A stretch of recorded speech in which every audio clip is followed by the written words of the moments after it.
The Odyssey by Homer, translated by Robert Fitzgerald. Excerpts from Book 22, Death in the Great Hall. Now shrugging off his rags, the wiliest fighter of the islands leapt and stood on the broad door-sill, his bow in his hand. He poured out at his feet a rain of arrows from the quiver and spoke to the crowd. "So much for that. Your clean-cut game is over. Now watch me hit a target that no man has hit before, if I can make this shot. Help me, Apollo." He drew to his fist the cruel head of an arrow for Antinous, just as the young man leaned to lift his beautiful drinking cup, embossed two-handled golden. The cup was in his fingers, the wine was even at his lips. And did he dream of death? How could he? In that revelry amid his throng of friends, who would imagine a single foe, though a strong foe indeed, could dare to bring death's pain on him and darkness on his eyes? Odysseus's arrow hit him under the chin and punched up to the feathers through his throat.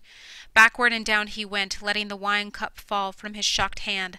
Like pipes, his nostrils jetted crimson runnels, a river of mortal red, and one last kick upset his table, knocking the bread and meat to soak in dusty blood. Now as they craned to see their champion where he lay, the suitors jostled in uproar down the hall, everyone on his feet. Wildly they turned and scanned the walls in the long room for arms, but not a shield, not a good ashen spear was there for a man to take and throw. All they could do was yell in outrage at Odysseus.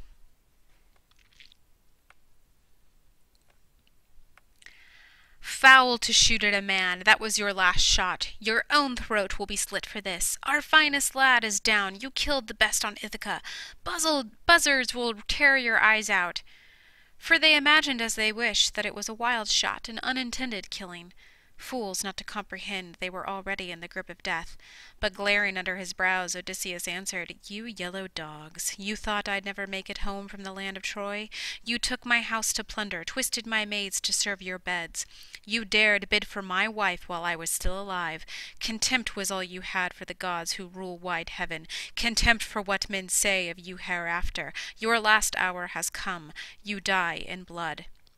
As they took all this in sickly green fear pulled at their entrails, and their eyes flickered, looking for some hatch or hideaway from death, Eurymachus alone could speak. He said, "If you are Odysseus of Ithaca, come back. All that you say these men have done is true. Rash actions, many here, more in the countryside. But here he lies, the man who caused them all. Antinous was the ringleader. He whipped us on to do these things. He cared less for a marriage than for the power Acronion has denied him as king of Ithaca. For that he tried to trap your son and would have killed him. He is dead now, and has his portion. Spare your own people. As for ourselves, we'll make restitution of wine and meat consumed, and add each one a tithe of 20 oxen, with gifts of bronze and gold to warm your heart. Meanwhile, we cannot blame you for your anger." Odysseus glowered under his black brows and said, "Not for the whole treasure of your fathers, all you enjoy, lands, flocks, or any gold put up by others, would I hold my hand. There will be killing till the score is paid. You forced yourselves upon this house. Fight your way out, or run for it if you think you'll escape death. I doubt one man of you skins by." They fell to their knees. They felt their knees fail, and their hearts, but heard Eurymachus for one last time rallying them. "Friends," he said, "the man is implacable. Now that he's got his hands on bow and quiver, he'll shoot from the big doorstone there until he kills us to the last man. Fight, I say. Let us remember the joy of it. Swords out. Hold up your tables to deflect his arrows. After me, everyone. Rush him where he stands. If we can budge him from the door, if we can pass into the town, we'll call out men to chase him. This fellow with his bow will shoot no more." He drew his own sword as he spoke, a broadsword of fine bronze, honed like a razor on either edge. Then crying hoarse and loud, he hurled himself at Odysseus. But the kingly man let fly an arrow at that instant, and the quivering feathered butt sprang into the nipple of his breast as the barb stuck in his liver. The bright broadsword clanged down. He lurched and fell aside, pitching across his table. His cup, his bread, and meat were spilt and scattered far and wide, and his head slammed to the ground. Revulsion, anger in his heart, with both feet kicking out, he downed his chair, while the shrouding wave of mist closed on his eyes. Amphinomos now came running at Odysseus, broadsword naked in hand. He thought to make the great soldier give way at the door, but with spear throw from behind Telemachus hit him between the shoulders, and the lance head drove clear through his chest. He left his feet and fell forward, thudding, forehead against the ground.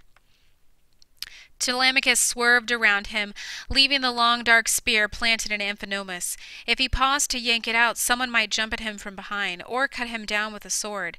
At that moment he bent over, so he ran from the tables to his father's side, and halted, panting, saying, "Father, let me bring you a shield and spear, a pair of spears, a helmet. I can arm on the run myself. I'll give outfits to Eumaeus and his cowherd. Better to have equipment." I'm going to pause for a second and explain something. That Amphinomos is like the third ringleader of the suitors, and he's actually like the least evil of them all. Like Antinous was a total jerk. Eurymachus was a smooth talker, but a jerk. Amphinomos actually really wasn't that bad, and at one point in the Odyssey, Telemachus persuaded him to leave, but Athena cursed him to stay because it was his fate to be killed by Telemachus. Okay, back to the Odyssey. Said Odysseus, "Run then, while I hold them off with arrows, as long as the arrows last. When you are all gone, if I'm alone, they can dislodge me." Quick upon his father's word, Telemachus ran to the room where the spears and armors lay. He caught up 4 light shields, 4 pair of spears, 4 helms of war high plumed with flowing manes.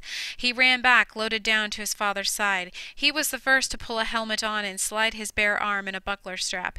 The servants armed themselves, and all 3 took their stand beside the master of battle. While he had arrows, he aimed and shot, and every shot brought down one of his huddling enemies. But when all barbs had flown from the bowman's fist, he leaned his bow in the bright entryway beside the door, and armed, a 4-ply shield hard on his shoulder, and a crested helm, horse-tailed, nodding stormy upon his head. Then he took his tough and bronze-shod spears. The suitors make various unsuccessful attempts to expel Odysseus from his post at the door. Athena urges Odysseus on to battle, yet holds back her fullest aid, waiting for Odysseus and Telemachus to prove themselves. 6 of the suitors attempt an attack on Odysseus, but Athena deflects their arrows. Odysseus and his men seize this opportunity to launch their own attack, and the suitors begin to fall. At last Athena's presence becomes known to all, as the shape of her shield becomes visible above the hall. The suitors, recognizing the intervention of the gods on Odysseus' behalf, are frantic to escape, but to no avail. Odysseus and his men are compared to falcons who show no mercy to the flocks of birds they pursue and capture. Soon the room is reeking with blood. Thus the battle with the suitors comes to an end, and Odysseus prepares himself to meet Penelope. Bleh. Bloodshed.